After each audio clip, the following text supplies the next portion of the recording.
मित्रों, आपकी अपने ही यूट्यूब चैनल में आपका बहुत बहुत स्वागत है। हम अगर लगातार आयतन चैप्टर शुरू किए हैं तो पीछे क्लास तक हम लोग पहुंचे थे शंकु।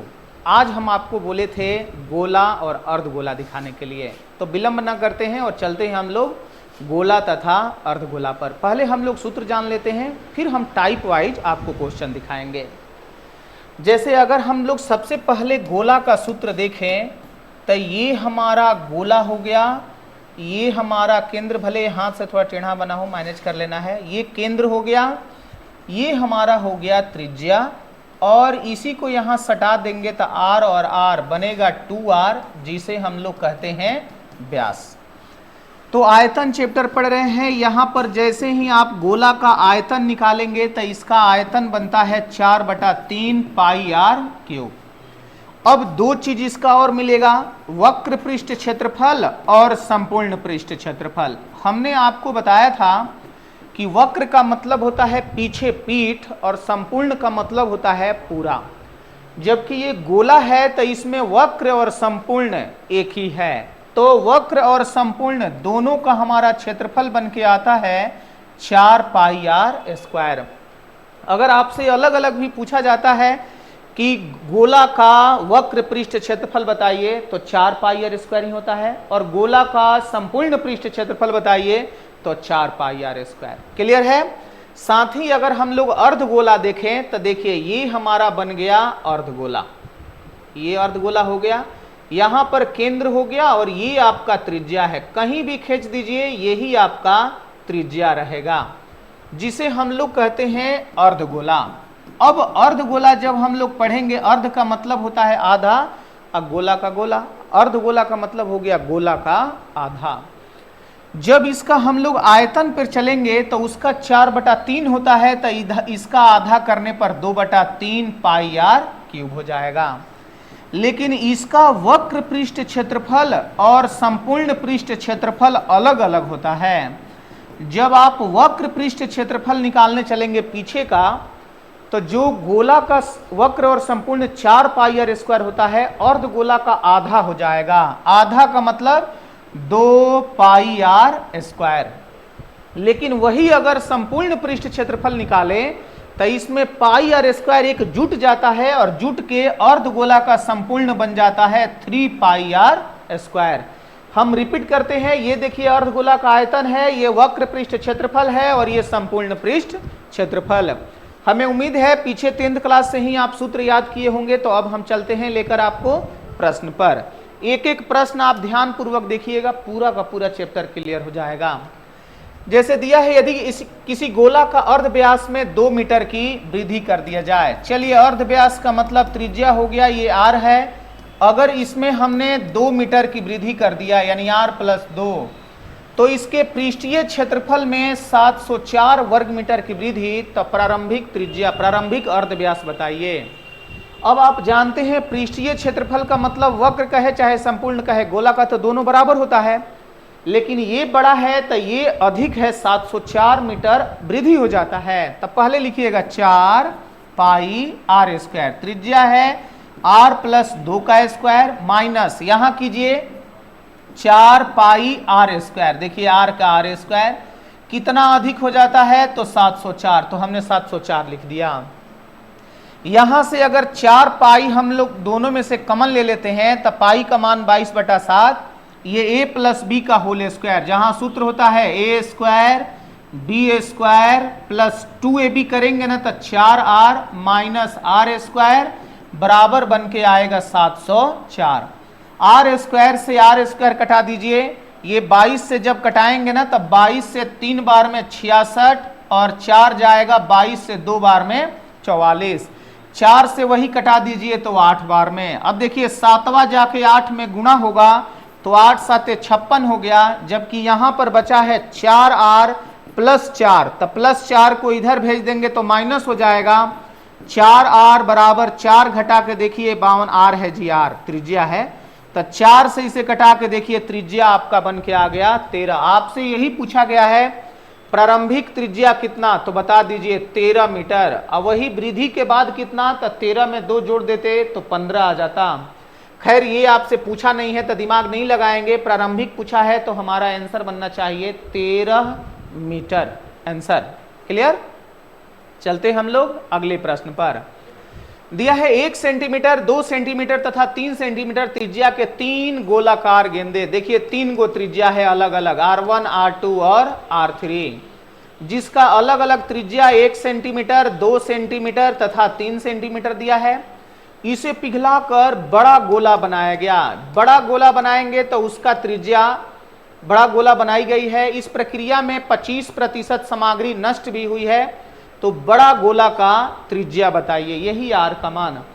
किसी छोटे शेप के वस्तु को पिघलाकर बड़े शेप में देना चाहते हैं तो दोनों का आयतन बराबर हो जाएगा। जबकि यहां तो एक से ज्यादा है 3, तो तीनों के आयतन बराबर बड़ा गोला का आयतन। लेकिन 25% सामग्री नष्ट होता है, तो इसमें से, इस आयतन में से 25% घटा के 75% ही दिखाना होगा। अब देखिए तीनों का अगर बारी बारी हम लोग आयतन निकालेंगे तो ऐसे लिखना होगा 4/3 पाई R1 का क्यूब प्लस 4/3 पाई R2 का क्यूब प्लस 4/3 पाई R3 का क्यूब 3 बार। तो इससे बेहतर है कि 4/3 पाई आप कॉमन ले लीजिए या दिखा दीजिए, R1 का क्यूब, R2 का क्यूब, R3 का क्यूब। इसमें 25% सामग्री नष्ट हुई है, 25 नष्ट हो गई तो बच गई 75%, बराबर बड़ा गोला का आयतन। बड़ा गोला का आयतन 4/3 पाई बड़ा आर का क्यूब। क्लियर। यहां से देखिए 4/3 पाई, 4/3 पाई खत्म हो गया, 25 से 3 बार में, 25 से 4 बार में। 3 का क्यूब 27 और 2 का क्यूब 8, 27 8 35 और 1 का क्यूब 1, 36 हो गया। यहां दिखाइएगा 36 का 3/4 बराबर आर का क्यूब। 4 से कटा के देखिए 9 बार में। अब जब आर क्यूब बराबर 9 में 3 से करेंगे 27 हो गया। जब क्यूब आके रूट बनाएगा तो 27 को रूट में आप डाल दीजिए, ये 3 रहेगा, 27 तक क्या निकल के आएगा 3। वही आपसे पूछा गया है, बताइए बड़ा त्रिज्या कितना, तो बड़ा त्रिज्या हमारा 3 सेंटीमीटर बन के आएगा। यहां आपसे यही पूछा गया है कि वो बड़े गेंद की त्रिज्या कितना, तो बड़े गेंद की त्रिज्या हमारा 3 सेंटीमीटर। क्लियर।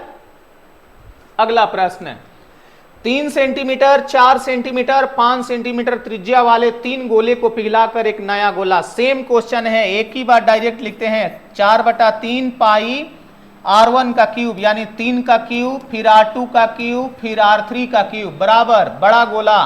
बड़ा गोला का मतलब 4/3 पाई बड़ा आर का क्यूब। 4/3 पाई दोनों तरफ से खत्म हो गया। इसका क्यूब का हल कीजिए। ये 3 है तो इधर रूट में लाइए और हल करके कमेंट में बताइए कि आर का मान कितना बन के आएगा। यहां से वही हमारा बड़े गोले की त्रिज्या हो जाएगी। अगला, 2 गोला का अर्ध व्यास 3 और 2। चलिए यहां पर हमने लिखा गोला 1, यहां पर हमने लिख दिया गोला 2। त्रिज्या अगर हम इनका देखें तो 3:2। आपसे पूछा गया है इनके आयतन का अनुपात कितना। आयतन होता है 4/3 पाई आर का क्यूब। आर 3 है तो क्यूब कर दीजिए, फिर यहाँ 4/3 पाई R2 का क्यूब यानी 2 का क्यूब। 4/3 पाई हमारा खत्म हो जाता है, 3 का क्यूब 27 और 2 का क्यूब 8, तो आपका आंसर बन के आ जाएगा 27:8। आयतन पूछा है तो आयतन, अगर संपूर्ण पृष्ठ क्षेत्रफल भी पूछा होता तो निकल जाता। अगला कहा है 6 सेंटीमीटर व्यास वाले गोले को पिघलाकर, एक गोला है जिसका व्यास दिया गया है 6 सेंटीमीटर, व्यास का मतलब 2r। आर का मान निकाल के देखिए 3 सेंटीमीटर आएगा। इसे पिघलाकर 1 mm की त्रिज्या वाला तार बनाया गया। अब देखिए यहां तार है, तो पीछे हमने बताया था कि सिक्का और तार बेलन में आता है। तो 1 mm त्रिज्या वाला तार बनाया गया, तो इस तार की लंबाई, अगर एक शेप को पिघलाकर, किसी भी वस्तु को पिघलाकर दूसरे रूप में ढालेंगे तो दोनों का आयतन बराबर होगा। यहां पर गोला है तो गोला का आयतन 4/3 पाई आर क्यूब कर देंगे यानी 3 का क्यूब।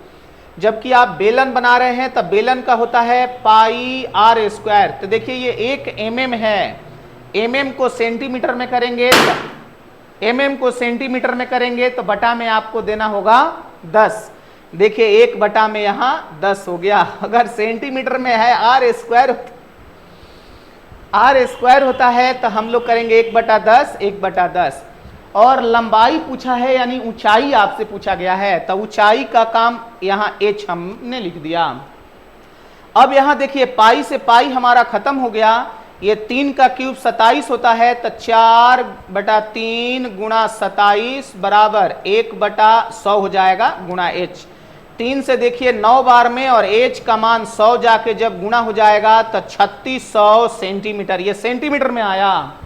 अगर ऑप्शन आपका मीटर में दिया गया होगा तो इसी सेंटीमीटर में 100 से भाग लगा दीजिएगा और भाग लगा के मीटर में दिखाइएगा 36 मीटर। देखिए 36 मीटर हमारा आंसर।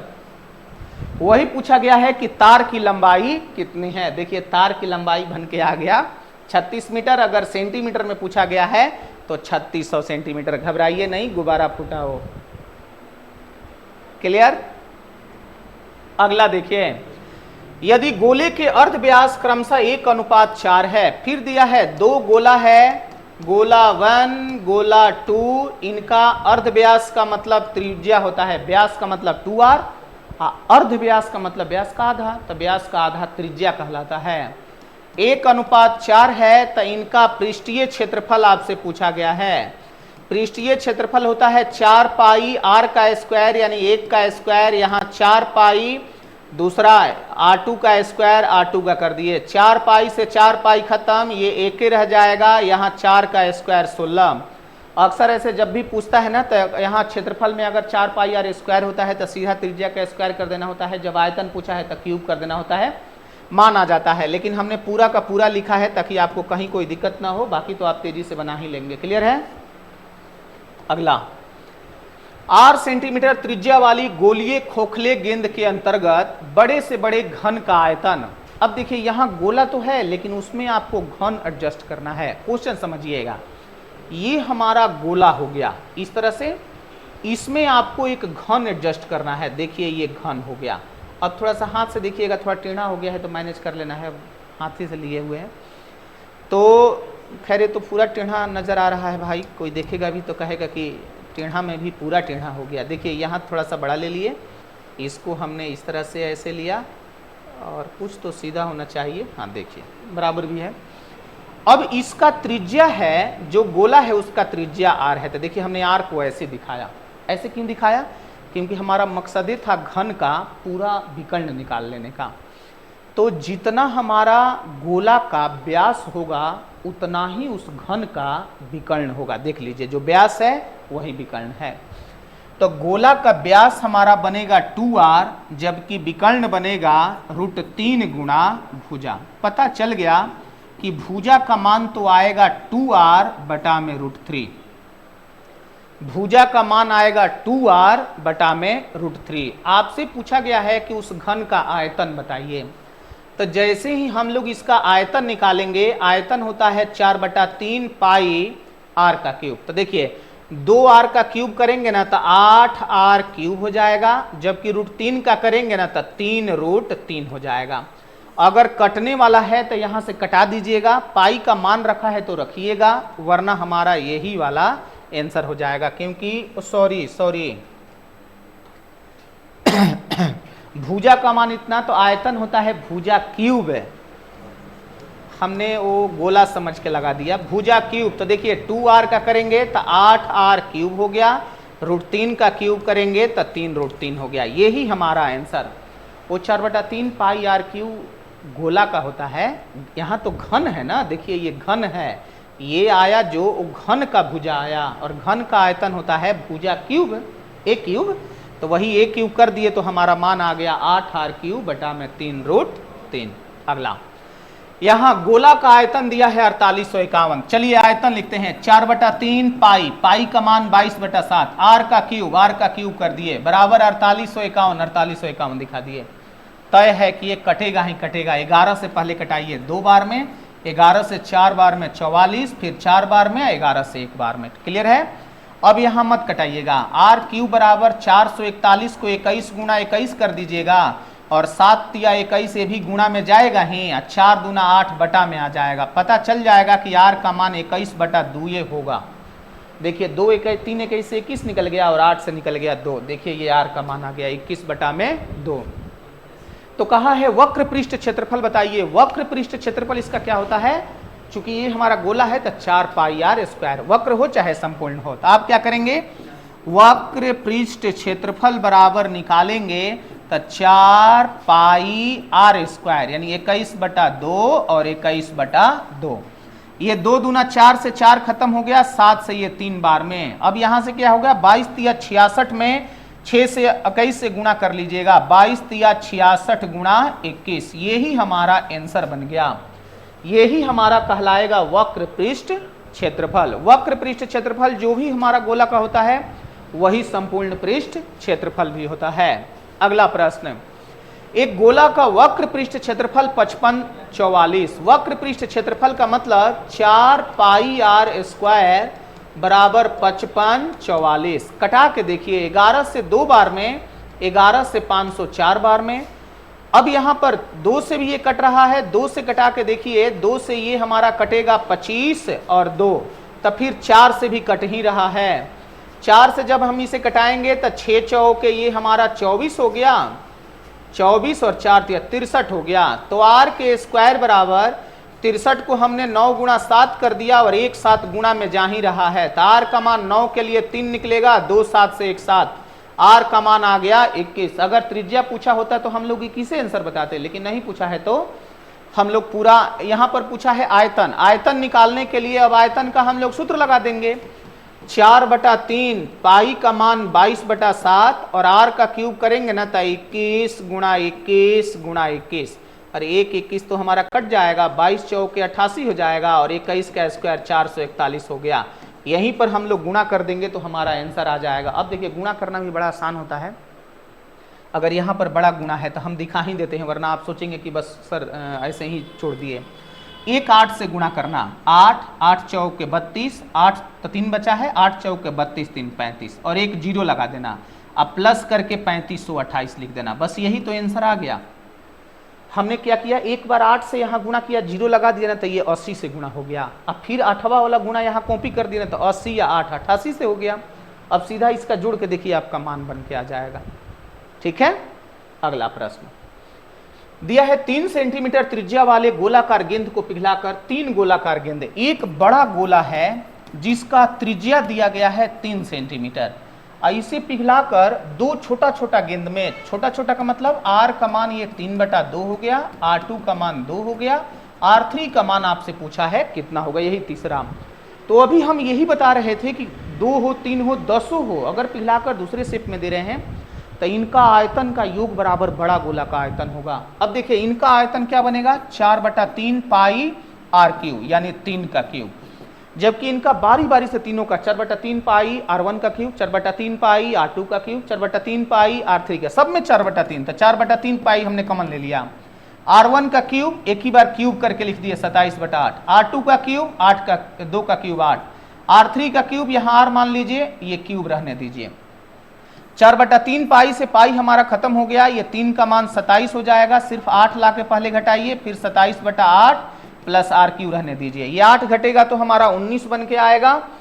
तब हमारा R³ बराबर यहाँ निकल के आ जाएगा, ये हमारा 27 से जब 8 घटाएंगे ना तो 19 बन के आएगा। 19 में से आपको घटाना होगा फिर से 27/8।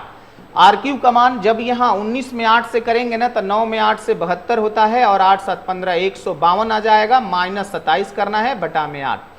अब इनका हल करके देखिए 125 बटा में 8 आएगा, क्यूब जब रूट बनाएगा तो R का मान 5/2 यानी 2.5 सेंटीमीटर आएगा। आपसे यही पूछा गया है कि तीसरी गेंद की त्रिज्या कितना, तो तीसरी गेंद का त्रिज्या आप दे दीजिएगा 5/2 या 2.5। पीछे प्रश्न की जैसा है, लेकिन 1-2 बार आप अपने से प्रैक्टिस जरूर कीजिएगा। धातु की 2 गोलाकार गेंदें A तथा B है। चलिए 2 गोलाकार गेंद है, ऊपर हमने लिख दिया गोलाकार और नाम दे दिया A B। A का व्यास B के व्यास से दुगना है, B का अगर व्यास 2R है तो इनका हो जाएगा 4R। इसका मतलब कि त्रिज्या दुगना, जिसका व्यास दुगना हो गया उसका त्रिज्या भी दुगना, उसका परिधि भी दुगना हो जाता है। देखिए त्रिज्या यहाँ दुगना। तब पूछा है इनके आयतन का अनुपात क्या होगा। गोला का आयतन 4/3 पाई R1 का क्यूब, 2 का क्यूब करके देखिए 8R³, जबकि इनका निकालेंगे 4/3 पाई R³ यहाँ देखिए 4/3 पाई खत्म, आर क्यू से आर क्यू खत्म, अनुपात क्या बन के आया 8:1, 8:1 हमारा आंसर हो गया। वही संपूर्ण पृष्ठ क्षेत्रफल या वक्र पृष्ठ क्षेत्रफल देता तो स्क्वायर होता और स्क्वायर में 4:1 हमारा आंसर आ जाता। अगला कहा है 10 सेंटीमीटर त्रिज्या वाला एक गोला दिया गया है जिसका त्रिज्या हमारा 10 सेंटीमीटर है। इसको पिघलाकर 8 गोला बनाना है, तो प्रत्येक गोले की त्रिज्या कितना। अब देखिए इनको पिघलाकर 8 गोला बनाना है, इसका मतलब 8 गोले के आयतन का योग बराबर बड़ा गोला का आयतन। ठीक है, तो आप यहां करेंगे, इसमें अगर 4/3 पाई आर का क्यूब यानी 10 का क्यूब हो जाएगा, जबकि इधर 4/3 पाई आर क्यूब करेंगे, लेकिन इनकी संख्या तो 8 है भाई। 4/3 पाई कटा दीजिएगा तो आर क्यूब बराबर 10 का यहां पर हो जाएगा 1000/8, कटा के देखिए 125 बार में ये क्यूब जाके रूट बनाएगा तो आर का मान निकल के आ जाएगा 5 सेंटीमीटर। वही आपसे पूछा गया है कि बताइए प्रत्येक गोला की त्रिज्या कितना, तो प्रत्येक गोला की त्रिज्या हमारा 5 सेंटीमीटर। क्लियर।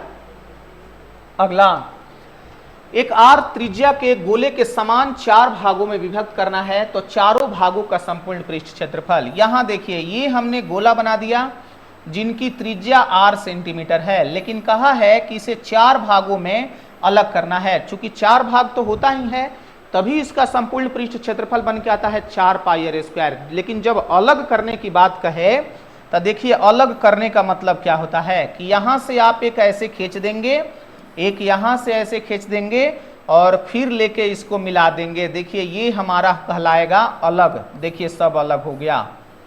अब इसका पूछा है कि संपूर्ण पृष्ठ क्षेत्रफल कितना होगा, तो संपूर्ण पृष्ठ क्षेत्रफल निकालने के लिए कैसे हमने बताया कि गोला रहता है, संपूर्ण निकालेंगे ना तो 4 को देखिए आर बनता है 90 डिग्री पर, तो हम लोग संपूर्ण पृष्ठ या वक्र पृष्ठ क्षेत्रफल देते हैं 4 पाई आर स्क्वायर।